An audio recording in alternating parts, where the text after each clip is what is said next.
नमस्कार and welcome to my YouTube channel. तर आजच्या व्हिडिओमध्ये आपण डिस्कस करणार आहोत की तुमच्यासाठी कुठच्या घराचं म्हणजे मुलांकाचा रूम नंबर हा अनलकी राहणार आहे. तर तुमच्या मुलांकाप्रमाणे तुम्हाला कुठचं घर तुम्ही घेतलं पाहिजे आणि कुठचं घर तुम्ही अवॉइड केलं पाहिजे ते स्पेशली आज आपण ह्या व्हिडिओमध्ये समजून घेणार आहोत. तर आपण सुरू करणार आहोत मुलांक 1 ते मुलांक 9पर्यंत आणि प्रत्येक मुलांकासाठी कुठच्या रूम नंबर ही अनलकी असते तर ते आज आपण ह्या व्हिडिओमध्ये डिस्कस करणार आहोत. जर तुम्ही नवीन घर घेणार असाल तर ही व्हिडिओ नक्की तुमच्यासाठी उपयोगी ठरणार आहे. तर सुरू करूया रूम नंबर 1पासनं. रूम नंबर 1 बेसिकली ही सननी रूल होते आणि जे लोक भाग्यांक किंवा मुलांक ज्यांचा 1 असतो त्या लोकांनी 1 नंबर त्यांच्यासाठी हा रूम नंबर लकी राहतो. बट त्याचबरोबर 8 नंबर हे घर त्यांच्यासाठी अनलकी असतं. मग जर तुम्ही 1 नंबरनी रूल करणार असाल तर 8 नंबरचं घर आणि 4 नंबरचं घर हे तुम्हाला अवॉइड करायचं आहे. If you are ruled by number 2 म्हणजे तुम्ही जर चंद्राने रोल करत असाल तुमचा मुलांक किंवा भाग्यांक हा 2 असेल तर तुम्हाला रूम नंबर 4 आणि रूम नंबर 8 हे अवॉइड करायचे आहेत. जर तुम्ही रूल 3 नंबरनी रूल करत असाल म्हणजेच गुरुचा नंबर असतो, जर त्यांनी रूल करत असाल तर तुम्हाला 6 हे रूम नंबर अवॉइड करायची आहे. If you are ruled by Rahu number 4 तर तुम्हाला 4 नंबरचं घर आणि 8 नंबरचं घर हे तुम्हाला अवॉइड करायचं आहे. ठीक आहे. नंबर 5 जर तुम्ही रूल करत असाल तर 5 हा बेसिकली न्यूट्रल नंबर आहे. पण न्यूट्रल असला तरीही आम्ही सजेस्ट करतो की 4 आणि 8 ह्या रूम नंबर्सची घरं अवॉइड केलेली चांगली असतात. ॲज वी नो की 4 इज रूल्ड बाय राहू and 8 is ruled by Shani. तर ह्या दोन्ही रूम नंबर्स आपल्याला अवॉइड केले तर बेस्ट असतं. अदरवाईज 5साठी सगळेच नंबर न्यूट्रल आहेत आणि 5ला अनलकी असा कुठचाच नंबर नाही आहे. ठीक आहे. तर and second is 6. So suppose if you are ruled by Venus then your unlucky room number will be number 3. okay.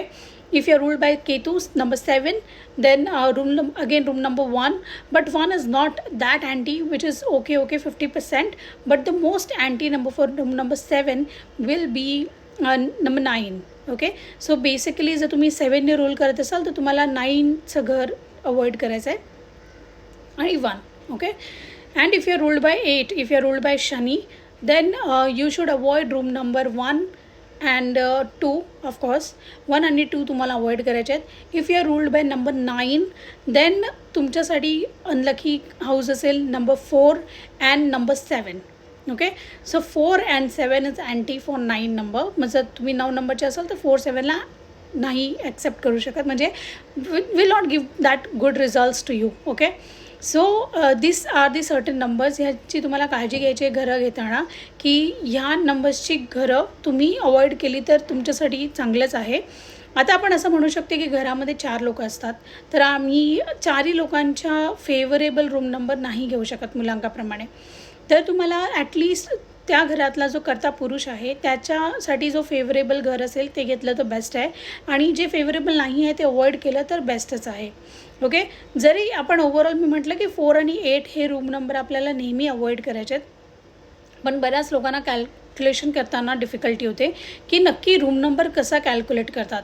For example जसं आता नवीन टावर्समध्ये आपल्याकडे मल्टिपल विंग्स असतात, लाईक ए विंग असतं, बी विंग, आणि आपण जेव्हा रूम नंबर बोलतो तेव्हा आपण ए विंग 2302 म्हणजे 23rd फ्लोअरवर रूम नंबर 2. तर जेव्हा आपण अशा रूम नंबर्समध्ये जातो तेव्हा आपल्याला काळजी घ्यायची आहे की जो तुमचा लास्टचा रूम नंबर आहे तोच आपल्याला कॅल्क्युलेट करायचा आहे, म्हणजेच काय आपल्याला फ्लोअर नंबर कॅल्क्युलेट नाही करायचा आहे.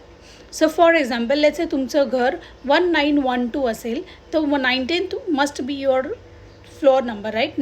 19 हा तुमचा मजला असेल की त्याच्यावर तुमचा रूम नंबर आहे आणि 12 हा रूम नंबर तुमच्या घराचा रूम नंबर आहे. तर बेसिकली जे तुम्ही घर घेत आहे ते गुरुनी रूल होईल, कारण 1 + 2 इज 3. ओके. त्याच पद्धतीने तो गुरुचा रूल झालेला हाऊस असेल. मग तुम्ही जेव्हाही घर घ्याल तेव्हा तुम्हाला स्पेशली त्या फ्लोअर नंबर आपल्याला काउंट नाही करायचा आहे, तर तो रूम नंबर काउंट करायचा आहे की त्या फ्लोअरवर हा रूम नंबर आहे तर तो रूम नंबर काउंट करायचा आहे आणि त्याची आपल्याला काळजी घ्यायची आहे की घर घेताना आपण जे आपल्याला अँटी आहेत तो रूम नंबरमध्ये आपण चुकून म्हणजे आपण घेत नाही हो, त्याची काळजी घ्यायची आहे. ठीक आहे. तर अशा पद्धतीने ही व्हिडिओ जर तुम्हाला आवडली असेल तर नक्की लाईक करा, शेअर करा, सबस्क्राईब करा आणि बऱ्याच इम्पॉर्टंट व्हिडिओज मी तुमच्यासाठी घेऊन येणार आहे. आणि नक्की तुमच्या कमेंटमध्ये कळवा की तुमचा मुलांक काय आहे, तर आपण त्यासाठी आणि काय आपण अजून करू शकतो, घर घेताना कुठच्या गोष्टींची काळजी घेऊ शकतो, ह्याच्यावर डिटेल व्हिडिओज मी अजून बनवणार आहे. तर तुमचे काही प्रश्न असतील तर नक्की आम्हाला कळवा आणि थँक्यू सो मच.